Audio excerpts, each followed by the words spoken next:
Hello, and welcome to the American Songbook Association's Sunday Sessions series. This series is an ongoing fundraiser for our expanding education programs. The American Songbook Association reaches thousands of students nationwide, teaching jazz, musical theater, and the great American Songbook in an effort to preserve and promote these timeless American musical legacies. This programming also includes Cabaret Scenes magazine, the official magazine of the ASA devoted to covering live music in the United States and Europe. We hope that you enjoy each episode of this Sunday Sessions series. We ask that you subscribe to our YouTube channel and that you consider a donation. Every dollar helps us keep the music playing. See the banner at the bottom of your screen for details. Thank you. And now, here is your Sunday Sessions series host, Carolyn Montgomery. Hi, and welcome to this 22nd Sunday Sessions show. Our guest today is a near perfect example of what the education department at the American Songbook Association strives to teach when our students are working hard to interpret and perform classic American song. Jerry Herman, the composer and lyricist to whom her latest show, One of the Girls, pays tribute, said, "When Klea Blackhurst sings one of my songs, you know exactly what I wanted my music and lyrics to say." So praise from a composer of that caliber like that just doesn't happen very often. So clearly there's nothing left to say. Thank you very much. Have a wonderful afternoon. This has been a powerful 2 minutes. And I'm kidding. I would not deprive you of meeting Klea Blackhurst. I'm going to go ahead and play a clip from that latest show and then bring the lady on herself. So enjoy this, and then I will bring her on. Here we go with Klea Blackhurst.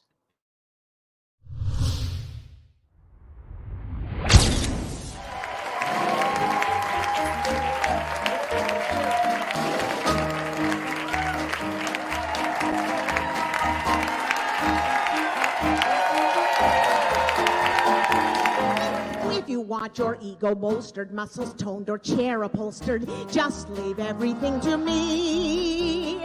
Charming social introductions, expert mandolin instructions, just leave everything to me. If you want your culture rounded, French improved, or torso pounded with the 10-year guarantee. If you'd like a birth recorded, collies bred, or kittens boarded, I'll proceed to plan that whole procedure. Just leave everything to me. Out there's a world outside of Yonkers, way out there beyond this hick town, Barnaby. There's a slick town, Barnaby, out there, full of shine and full of sparkle. Klea's extraordinary. As someone just pointed out to me, only Klea could have sung this show. Listen, Barnaby, all aboard, all aboard, all aboard.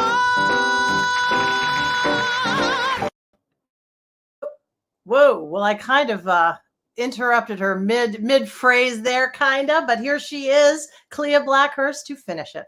Hi. Hey, how are you? I'm great. I'm so glad that you are here. Thank you. For now that the world has opened up, everybody's getting very, very busy. No, it's wonderful. It's great. Yeah. It's great to be here. I love what you're doing. I love you. And so it's an absolute pleasure to be invited.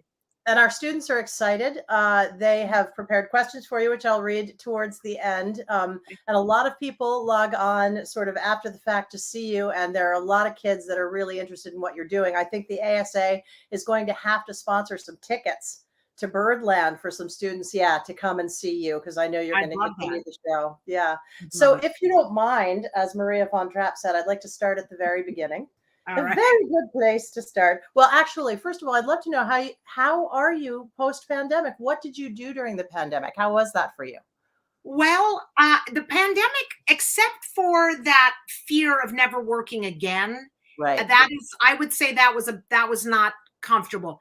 But if you took that part away of it, I'm kind of an introvert, and so I was fine with like reading, watching, writing, all those things that I enjoyed doing anyway. Yeah. I sort of, truth be told, enjoyed the okay, there's nowhere to go and you can't go there. I was fine with that. Yeah. Do you bit. find that a lot of people are surprised when you say you're an introvert? And there's a reason why I'm asking that question, because your stage persona is pretty bright and out there, and it doesn't mean that that's who you are personally, but I do find that interesting. Yeah, I've sort of always been that. I have a certain shyness since I was a kid. I somehow got the feeling, and maybe other people experience this as well, that there's some sort of booklet to life, and I didn't get one. Yeah. I think So it's like, make notes and pretend you know what's going on, but make notes to figure it out later. Absolutely. Find that in a book. And then now that there's an internet, now that there's, you can Google anything. I think I'm surprised that there isn't more. I think the most important thing a person can have is curiosity. Yeah. And so in terms of that example, I'm saying it's like, I was curious about what the answers really were and curious about what was going on. And it made me, I didn't pretend in an outward sense. I just pretended a very flat affect of like, sure, I know what's going on. I'm talking as a 6-year-old, 10-year-old. Yeah, I think so many people do that. I think we're all walking around looking and thinking that everybody got the memo, but we maybe didn't. And then we all get our own personal fabulous veneer to look like we got the memo. We act like we got the memo, but we're all wanting to read over somebody's shoulder. Exactly. Okay, well then, let's start at the beginning. So Utah, that's where you were born? I am born, raised, college educated, everything you can do. I did in Salt Lake City, Utah, before moving to New York City after I graduated from the University of Utah. So Salt Lake City is me. And so things like grammar school, what was that? What was that? Were you into singing and performing as a little person? Honestly, I got in what I really wanted to actually. I really wanted to be a trumpet player. But I still play it, and I'm a happy amateur, but I just don't have the embouchure, and I'm not very good at it. And trumpet is hard. I would practice and it wasn't for lack of practicing. It was just for lack of it's just not my thing. So that was my introduction. I always wanted to be involved with Broadway, but if you've listened to the overture of Gypsy, there's a major solo in there that I thought, that's what I want to grow up and do. Yeah. In high school, it was brought to my attention very kindly by my band teacher, who was very supportive and great. But he said, you might want to look at what you want to focus on. Because there was sort of a time conflict with being in the musicals and being in the jazz band kind of thing. And I think it was his gentle way of saying, I think you really have something going in the singing department, and maybe this can be your fun backup as a hobby. Trumpet. Put the brass instrument down. I went to a conservatory in Baltimore called the Peabody Conservatory, and anybody who had a double major had to, in their junior year, turn one into a minor. And there were a lot of tears. There because that faculty had to get real. So I was a singer, but I also was a conductor. And I had a piano minor, and I played piano all the way through, which I love, but I was never going to major in it. And I did conducting and singing, and they finally were like, so singing. And I was like, the feeling of power with conducting and I loved it. No. It's wonderful. So I know that by the time you were 15, you were a big star, because I have a picture of you. That's 15, right? You're 15 years old? This would be 17. 17, yeah. This is my senior year, and that's me in rehearsal for our high school production of Mame. Yeah. And the year before, at 15, I had played Adelaide in Guys and Dolls. So I was firing on all cylinders there. There you go. And was there anything else? That I'm going to ask you later. I showed I'm also going to show another clip from the Michael Stever, the fabulous filmmaker, handed Love me a sizzle reel that I just chopped up because it's got wonderful things that everyone can see of you singing now, the show that you're doing now, but it has also got some people talking about you, and that's really fun.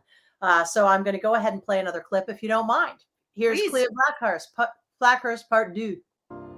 And that is all that love's about,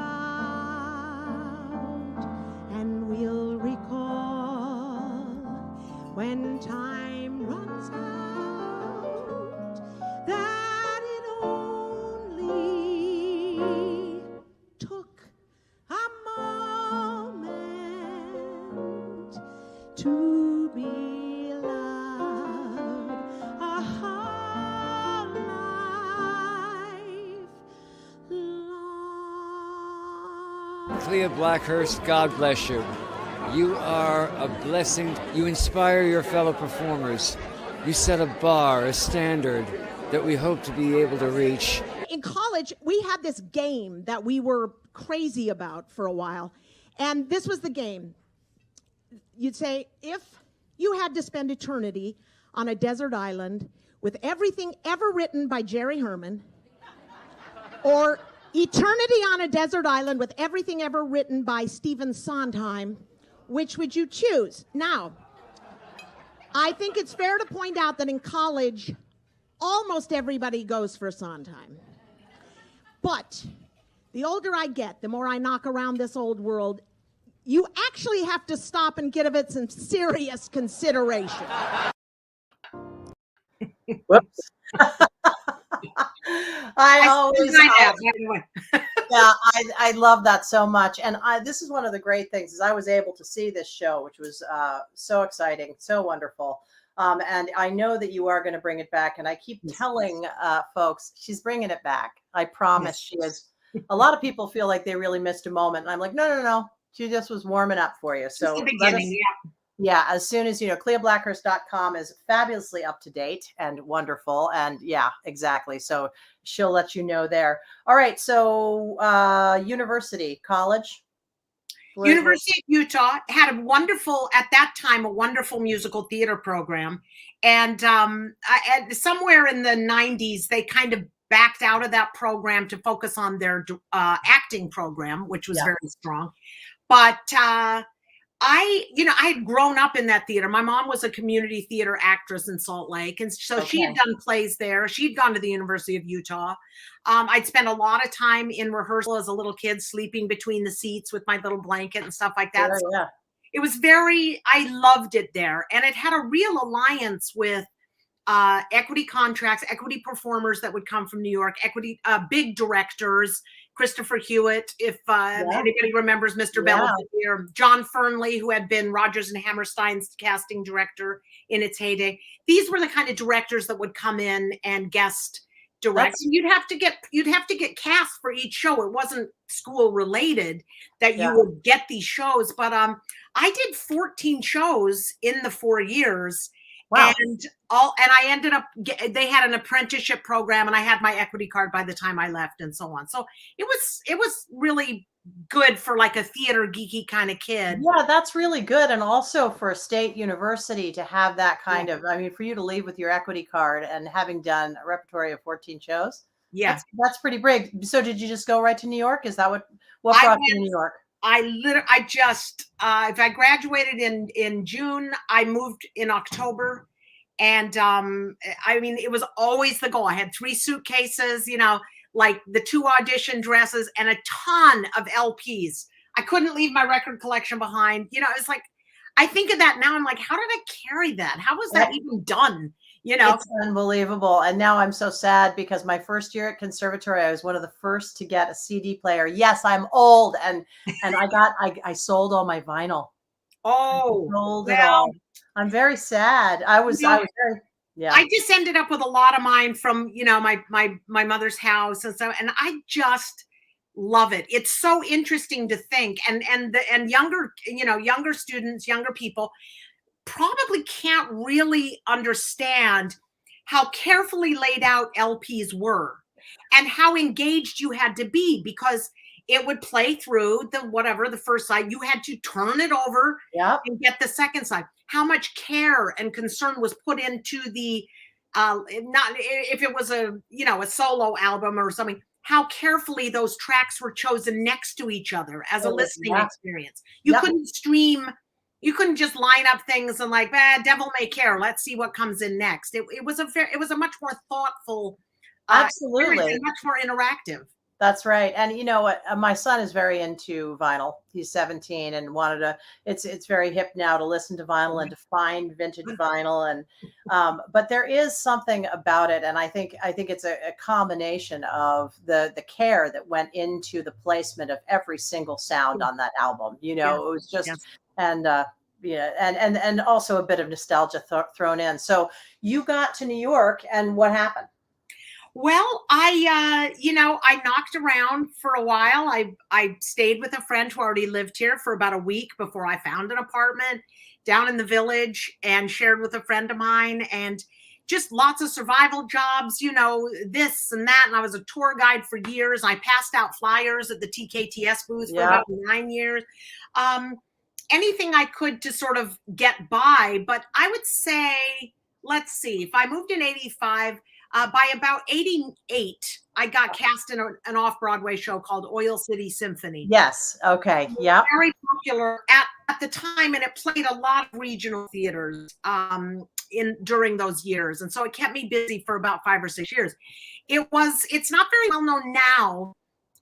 It's about a group of high school students. I mean, people who were in high school together and had a group called the Oil City Symphony. Right. And it was just the 4 of them. And this is their one night getting back together after 20 years and their performance. So the trick is, it didn't last many generations past the original couple, because they're very bad musicians. They're not bad musicians. They are very good musicians who make very questionable choices. Yeah, yeah. And it's a very easy trap to fall into. They're bad. Yeah. And they're actually not bad at all. And right. I replaced Deborah Monk, who went on to have a terrific career in music, in film, and in drama. She was just getting ready to go on and become Deborah Monk. And so I replaced her and played it for about a year off Broadway. And that was sort of the beginning. It was a very difficult role to cast because she also played the drums.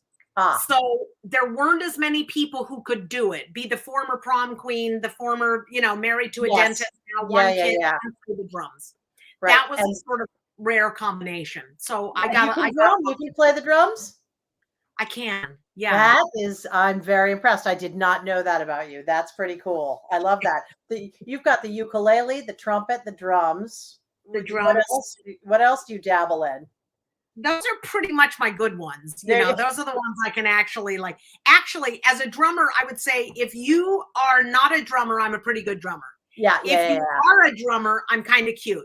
You know what I mean? You're not a very good drummer. So that's adorable. Stop that. Yeah.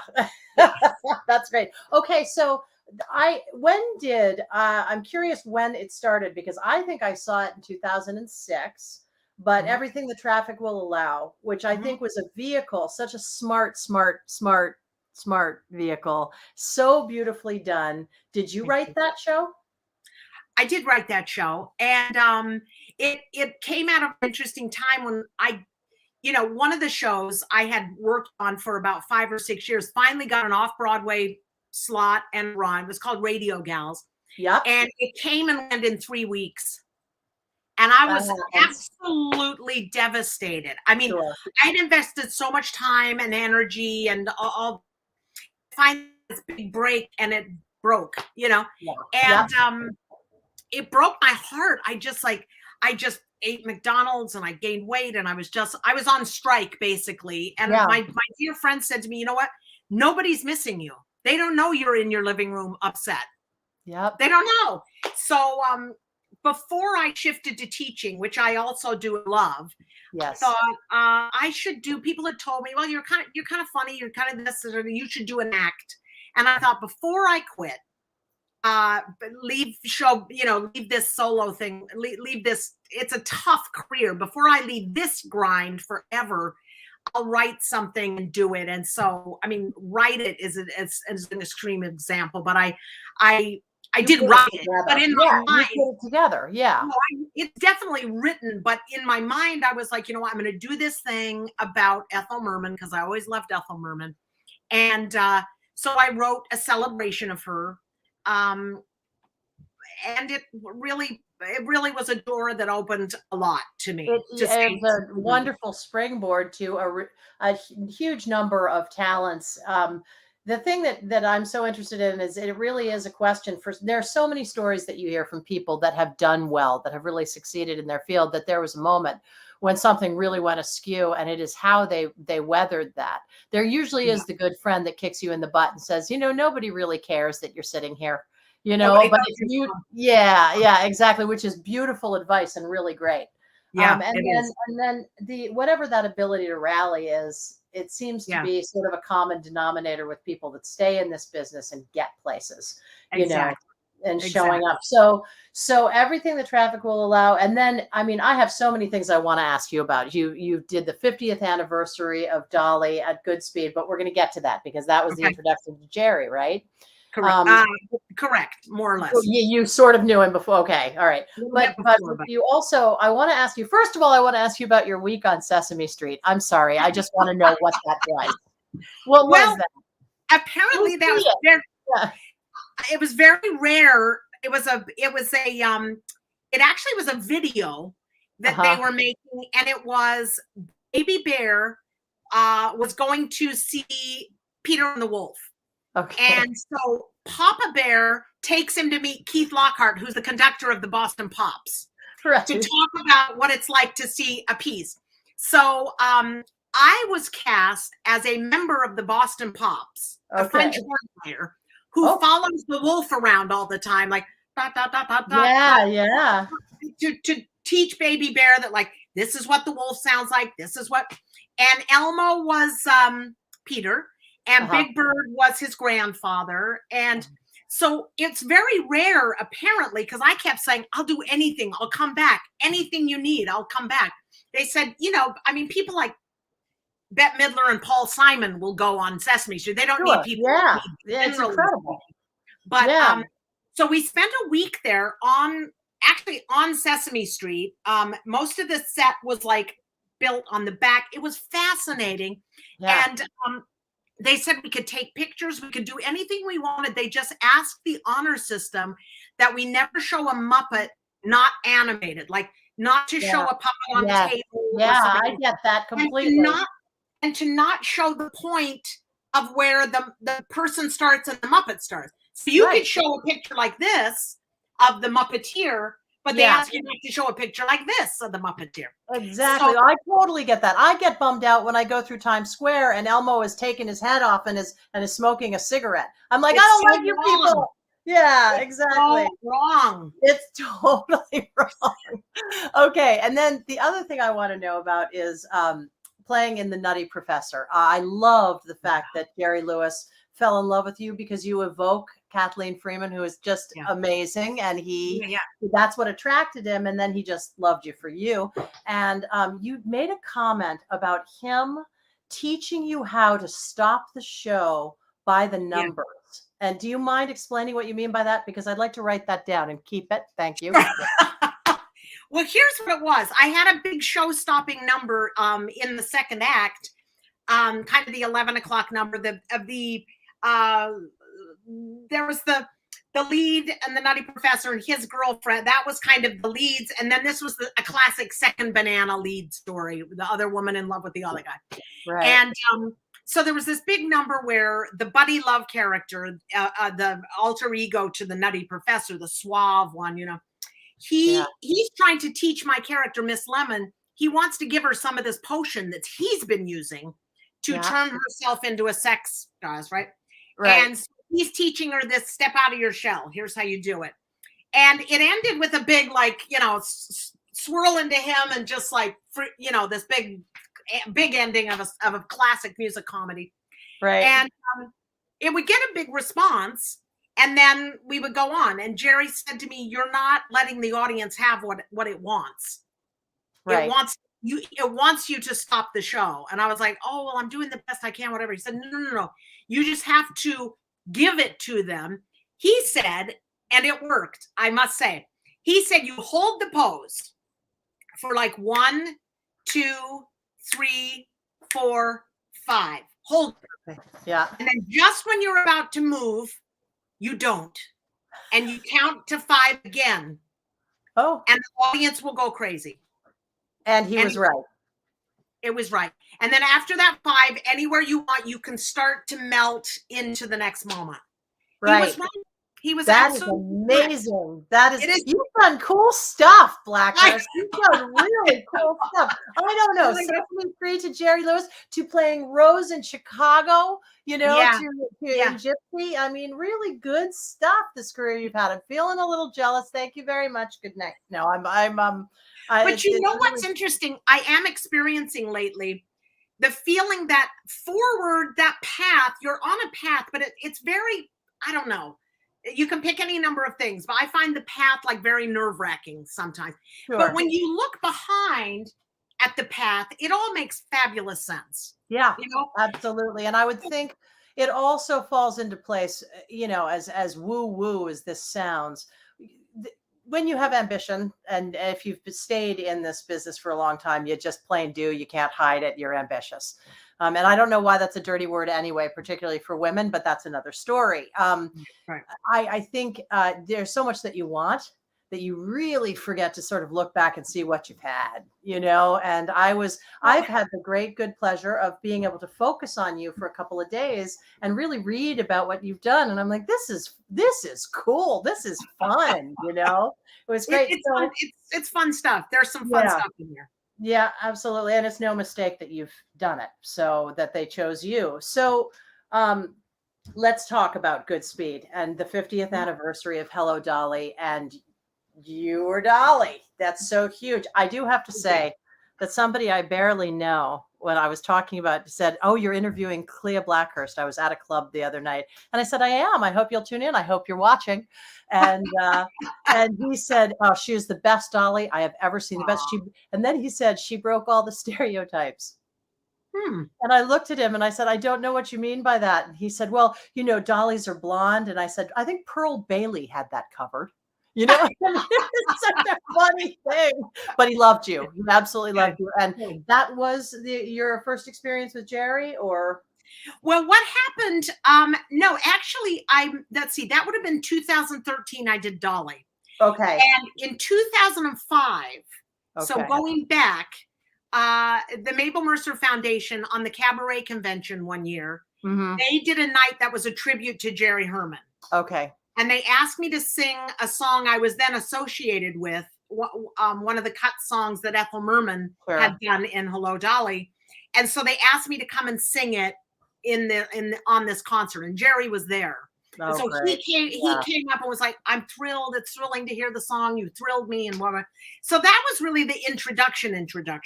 Yeah. And he was nuts about Merman, right? She was slated. He wrote Dolly for her, correct? That's right. And one of the things I really clarified with Jerry is that score was written. It's not like, he'd written a couple songs. He had finished his score for Hello, Dolly before they put in a pitch to Ethel Merman to play the part. And she was just at a point in her career, she just didn't. Now, remember, this is a woman who never had a flop. Yeah. Yes, I know. It doesn't occur to her that when she does it, it won't be a huge hit. Yeah. And that she stayed with her shows. So I don't think she thought it would exhaust me of having another hit on my hands. I just can't possibly do it. Well, when you think about between Annie Get Your Gun and the next show, which was Call Me Madam, she spent over 6 years at the Imperial Theater in an Irving Berlin show. Yeah, that's a lot. And it's and to stay and do it, which was her aesthetic, was a different aesthetic than we have now. Yeah. A hit was a different thing. You weren't expected to. I mean, Phantom. Oh no, nobody stays with a show for 35 years. Right. But Merman stayed with her shows for 3 years, for their full. That's a lot. That's a very long time to be doing 8 shows a week. That's a lot. It is. Yeah. Yep. And she would do them, Yeah. So Jerry, so when you did end up doing Dolly, though, did you have any more interaction with him?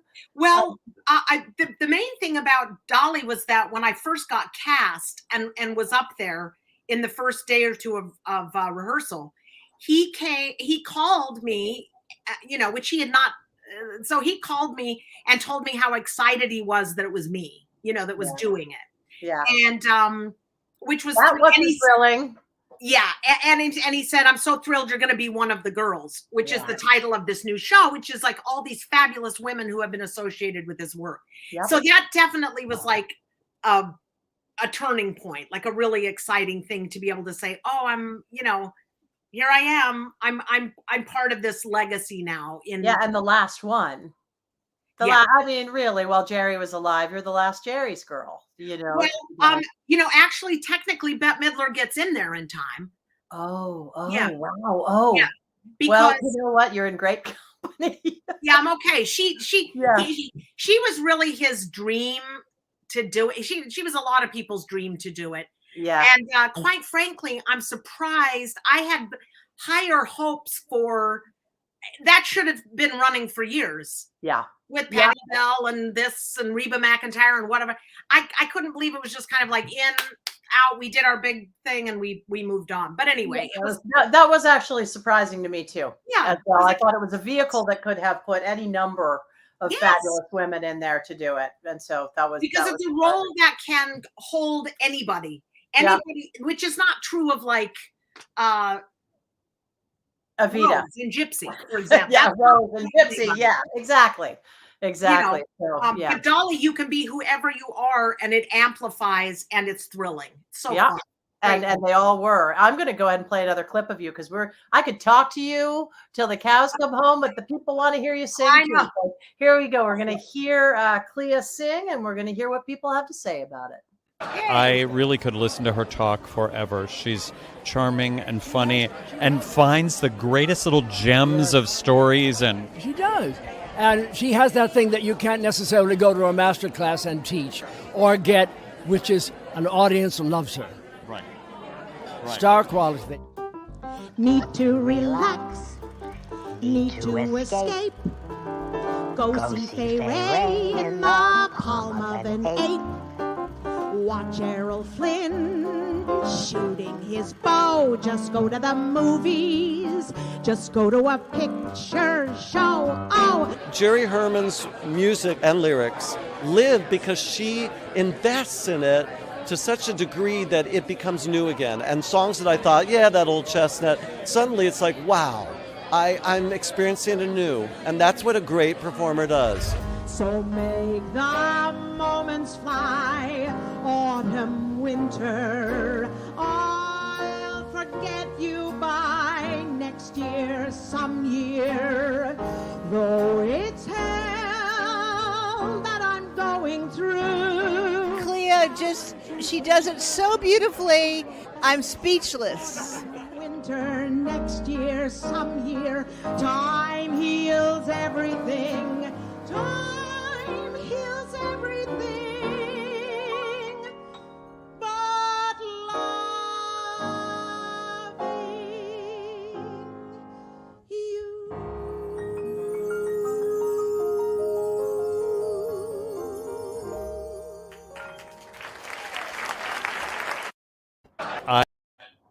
If you're just joining us, this is Carolyn Montgomery for the American Songbook Association and Cabaret Scenes. I'm interviewing Klea Blackhurst, star of Broadway and Cabaret.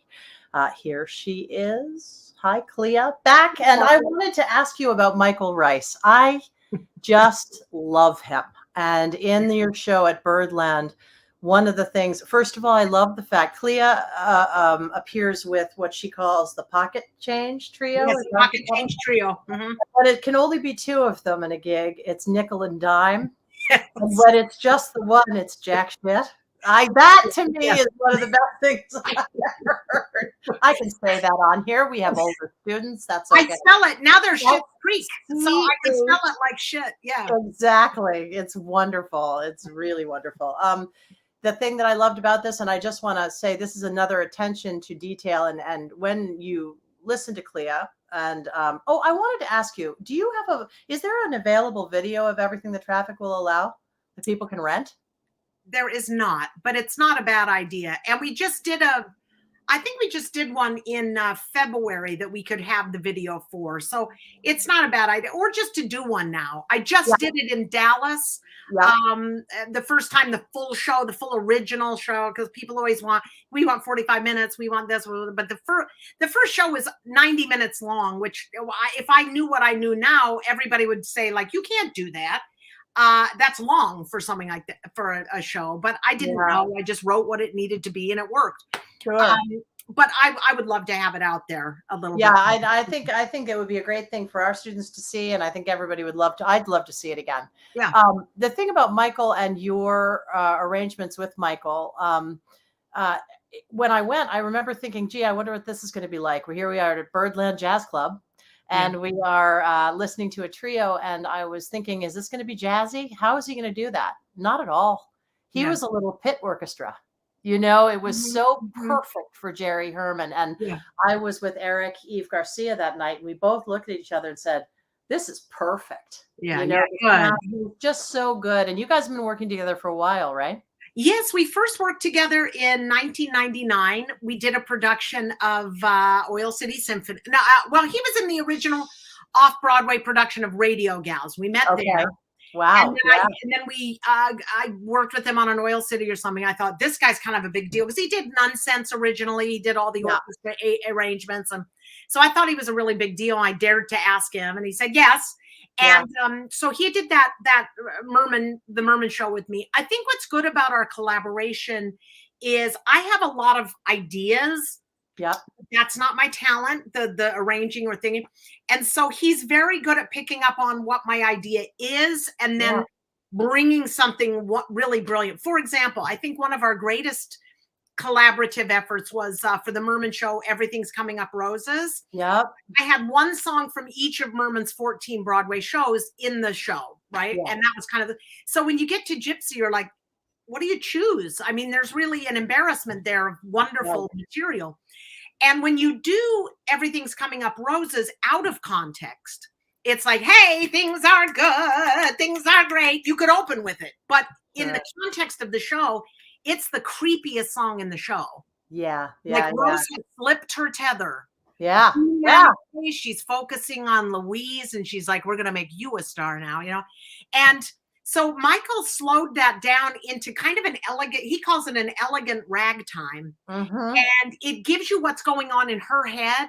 Right. But it's, I don't know, it's just really cool. It's not frenetic. It probably makes it seem a little bit more even crazy. It's crazy. It's definitely crazy, but it's also thrilling. Like it's not way off base. It's just got this real sense of like, how you never stopped and thought about how it sounds in her head. Not how it sounds to your ear, but what it sounds like in her head. I think it's a really remarkable thing that he accomplished. Well, he's absolutely wonderful and really, really fun to watch. I wanted to ask you, this made me think, I watch you sing and do you study voice now? I mean, do you? I don't. Well, the thing is, I have a very strong technique. Yes, you do. It's called. I'm a proponent of the Estel model, which she was a teacher in the 80s and 90s, and much more of a scientist than what you would traditionally think of. Now, two of my peers from those years when I studied with Joe, I was going to be a teacher of Joe's work. And I got an off-Broadway show and she got mad at me and we were brought back together after an estrangement at the end of her life. But two of my associates from those early days actually bought all of it from Joe so that she could retire. And they've now built it into, this is my friend Kim Steinhauer and Mary McDonald Klemek, and they have built it into this major thing. And so to such a degree that I study Estel to become more proficient at what it is. And I love it. But I don't go to a singing teacher weekly. I study with them on kind of a larger scale. Sure. Well, and it's just watching you. First of all, I did notice that you teach this class, and it was really funny because I was like, I'm taking it. It's the Klea Blackhurst Old School, a 4-week master class on the practical application of American musical theater. People, we all have to take this. I was so excited. But I got on and I was messing around, and it said, basically it's like, what level are you? Do you hum in the shower? Are you a seasoned professional or somewhere in between? And I was like, and I just clicked off. But it sounds fabulous. It's fun. I really wonderful. But a lot of what you sing and in your show, one of the best numbers for me was I Don't Want to Know. Yeah. And every time you think that you can't modulate more or do more, or it's not going to get broader and bigger, it does. But you always seem, when you're finished with the show, to just have warmed up. You don't seem tired. Do you have just unbelievable stamina, or are you a good actress, or both? Do you know what I mean? Are you tired? Listen, we need to be. Breathing is very important. All those things are very important, right? Yep.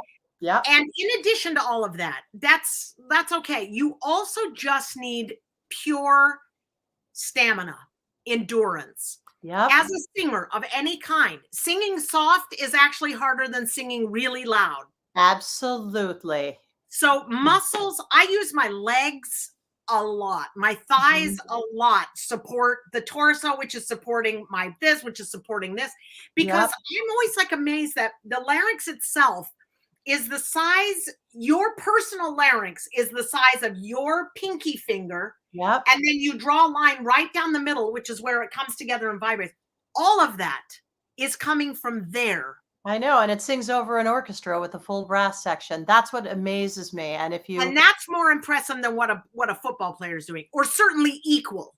Absolutely. And it also involves, I think, some common sense. I mean, when I was in music school, I got a big kick out of all the singers walking around covered in mufflers and and making noises and drinking tea and being and I was like, look, don't be such a fragile flower, because when you're actually hired to do a role, you're going to have to sing it. You're going to have to go out in the cold and go home, and you're going to have to come back and sing it. So, it seemed to me that staying in good shape was very, very important. And you seem to have just a rock solid technique.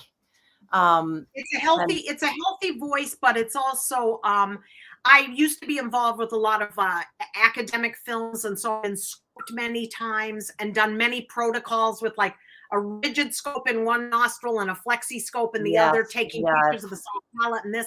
And a picture's worth 1,000 words. I mean, it's an incredibly impressive, phenomenal apparatus that gets this done. Is. And when you realize that making it go like that instead of making it go like that is really important, it's incredible. Now, we're making it go like that. Yeah, there you go. Yeah. We've got all 3 onsets now. Good for us. Okay. That's right. Getting that scope down your nose, though, that's fun. It's impressive. Not fun. Klea, we have some questions from some of the kids that have participated in the ASA program. Do you mind if I fire away? Okay. Yeah. The first one is, do you have a favorite composer whose music you'd like to do? And I'm telling you, you can't say Vernon Duke or Hoagie Carmichael or Jerry Herman, because we've seen you do those. Who else would you love to do a whole show of? Oh, well, I guess I would love to do, I think Irving Berlin might be my favorite of all. Yeah. Yeah. I also love Rodgers and Hart. I love Richard Rodgers in the early days with Lorenz Hart. I want to come up with some kind of like answer that's a little more current, because I can be hip, although I'm not really sure that I am. But I think and I was going to say, I think that's pretty darn good. And it also makes all the students that are going to watch this or are watching it look up Lorenz and Hart. And that's a good thing too. Yep. Okay, here's the second one. You are engaged to be married. In case you didn't know that, you are. I know. I am. That's true. Your fiance is an actor. What are the pros and cons of having a life partner in the same business? Well, I mean, the pros are you understand the bizarreness of your priorities, right? It's like, oh, I have a show that night, so I can't go with you to that very important wedding. Or, you know, or I'm going to have to spend a lot of time working on this audition when we could just be hanging out or spending time together. Those kind of things you understand. I guess the cons are, you know, well, for me, it's a strange thing, but the con might be,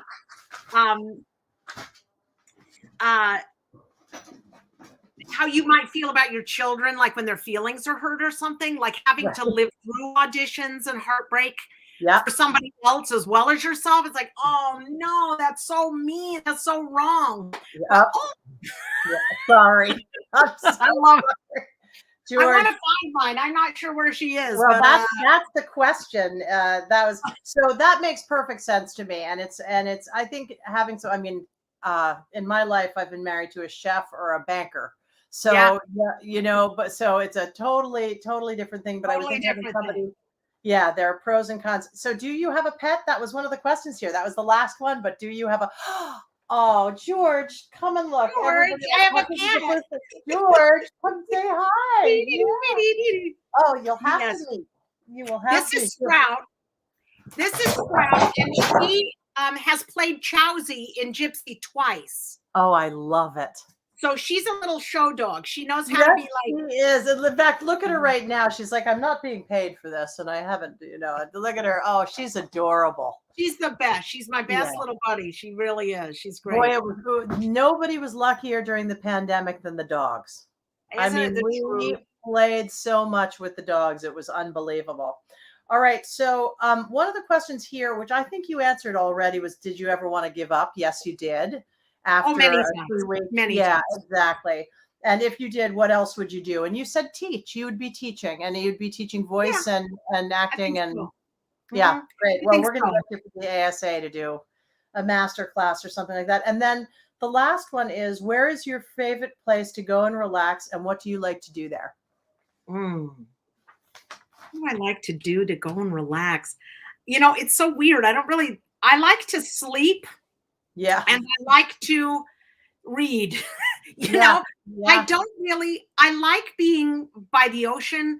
I like being in the mountains, but not for too long, either one. Right. I really like being in a city, and I really like being in a park and reading. I mean, I had a blast in Dubrovnik. I mean, I don't know. I don't have a lot of That's a song. I had a blast in Dubrovnik. It's a song. Yeah. I know. Well, I really did have a good time there. I thought, I've got to come back here. And I did. So you probably love to travel, but you're very happy to be at home.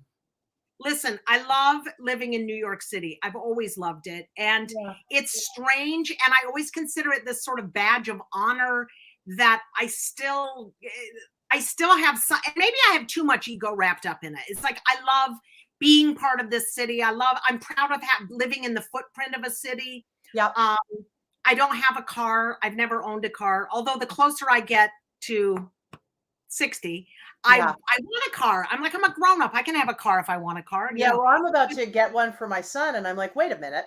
You know, he's going to have a car. I'm not going to have a car. Well, he can give you rides. It's okay. Yeah, exactly. No, I think, you know, the thing is, New York is, I don't think there's a middle ground. I think you either love it or you don't love it. And if you love it, and I do, and you do, enough songs have been written about it that make me well up. I mean, the song I happen to like, New York, gets me every time, you know, because I think to myself, it's home. I walked through New York City and said, oh, here we are. I'm home, you know, and you really do get that feeling. And, so you've got more Birdland shenanigans coming up. You're doing the Christmas show with Billy and Jim. And Jim Crusoe and Billy Stritch and I. This will be our 12th consecutive year of Christmas shows, which last year it was on the internet, of course. But no, nothing lasts like that. I mean, it's become we do the whole week of Christmas, ending on Christmas night. And you're recording, which you have to get. People, you have to get Christmas at Birdland. It is not Christmas in our house. We are real Christmas people at our house. And it's not Christmas till we hear Klea sing, ring out the bells, ring out the bells this holiday season. And we're both like, woo! It's like hearing Bing Crosby sing. Oh, we had a lot of fun. It. Well, that's my praise indeed. I love that. Thank you. Terrific. Thank you. So she's going to be with Billy Stritch and Jim Caruso, who, if you haven't seen these guys, you haven't lived. And Jim is really, he's sort of like Fred Astaire meets Jimmy Stewart. He's fabulous. He's just wonderful. And Billy is Billy and brilliantly talented. And the three of you as a trio are great. You're going to be there December 21st through Christmas. That's right. And then your Jerry Herman show will be back in the new year. To be determined. Yes, we will definitely be back. I want people to see it. I want to do it. It felt great to get it up on its feet. I want to put a shout out to Mark Waldrop, who helped me shape the whole thing. He's just amazing. Yeah. Fantastic editor and ideas. And he was wonderful. So I'm looking forward to doing it again. It definitely is not old hat yet. So, well, and I've already, I told you when we were just preparing a little bit for this interview, and it's so funny, these virtual things. When I first started doing these, and the ASA has been doing these Sunday sessions now for a year. This is our 22nd one. And we've had wonderful folks that have a great time. But I used to get very nervous and have a backdrop and the whole. And now I'm in my living room with a painting behind me and my Jack Russell Terrier behind me and enjoying myself more. Yeah. One of the things that I did want to say, too, is that I had it all figured out for Klea. And there are two people watching right now that are both artistic directors of gay men's choruses. And I have said that there are 3 reasons why Klea Blackhurst needs to be in your 22-23 season. 1, every gay male chorus has a kick-ass arrangement of Before the Parade Passes By and MAME. And you've got, come on. And then 2, go. And what else? Oh, and Jerry Herman work should be evoked in every concert by every gay male chorus for the next decade. Just period. I don't even need to go there. Thank you. And if Klea sings with your chorus, then she'll also do her show in your town. And you cannot call yourself a card-carrying gay or musical theater aficionado if you don't see it. So as far as I'm concerned, you all need to have Klea. I have another clip, and then we will say goodbye. Love it. 1 week when Jerry was 13 years old, they went to see Annie Get Your Gun. And I believe that this is the moment. This is the tipping point for our young hero, because all of this, everything, is about a lady and a song. This is the moment he said he realized, he's 13 years old, he realized that somehow he wanted to do this with his life. He didn't know what that meant exactly, but if you think about this incredible sound coming out of this sort of electric, lusty, unconventional heroine, and then these open-hearted, hummable, memorable melodies that just seem like they have always been there. I am what I am. I don't want praise. I don't want pity. I bang my own drum. Some think it's noise. I think it's pretty. And so what if I love each feather and each spangle? Why not try to see things from a different angle? Your life is a sham till you can shout out loud, I am what I am.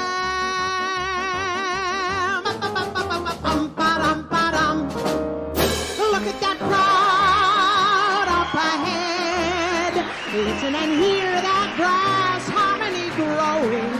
Look at that crowd up ahead. Pardon me if my old spirit is showing. All of those lights over there seem to be telling me just where I'm going. Let me hide every truth from my eyes with the back of my hand. Let me live in a world full of lies with my head in the sand. For my memories all are exciting, my memories all are enchanted, my memories burn in my head with a steady glow. So if my friends. If love is dead, I don't want to know.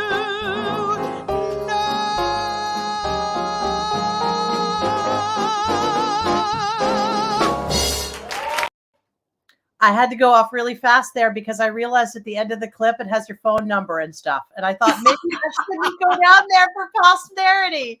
I have gotten 2 texts while I was just sitting here for that short little clip of students saying, please put me on the list to go see Klea. She looks like so much fun. Good. She is so much fun. I can't thank you enough for making time My to pleasure. be here. I'm really aware that 2022 is going to be a good year, and I think you're headed into your best decade ever. And thank you. That's a wonderful. That's prescient. I hope that's there. good. Absolutely. I am totally physic. Yeah. So we thank you, Klea. The American Songbook Association thanks you, and Cabaret Scenes thanks you. Can't wait to see what you're doing. I will see you at Birdland for your Christmas show. And Thank you. be well. Thanks, Klea. Best- Okay. Oh, whoa, wait, say that again. Best of luck with everything, and please include me in anything you want me to do. This is a fantastic group, and I'm all yours. Thank you. Be careful what you ask for, because we're going to come and find you. Okay. All right. Thanks, Klea Blackhurst. And thank you very much. Appreciate having you here. Keep your eye out for George also thanks you. In fact, he has a word for you before we sign off. As always, the entire board of the American Songbook Association and the editorial staff at Cabaret Scenes thanks you for being here. We hope that if you can, you will contribute. You can make a donation. All the information is on the bottom of your screen, or you can become a member for $65. And as a benefit of membership, you get a full year's subscription to Cabaret Scenes magazine. So thanks so much. I'll see you next time. I'm Carolyn Montgomery for the American Songbook Association. Hello, human lovers of music. Thanks so much for tuning into our show today. I'm George, official canine of the American Songbook Association.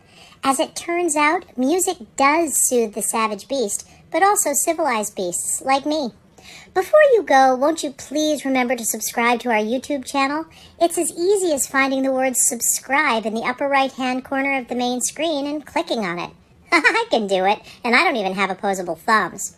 If you're able to donate today, or really any other day, the humans at the ASA and all the human students they serve will be very grateful. Get all the information on our next Sunday session on the Cabaret Scenes or ASA Instagram and Facebook pages. And follow us while you're there. See you next time, and thank you so much for watching. Hello, humans.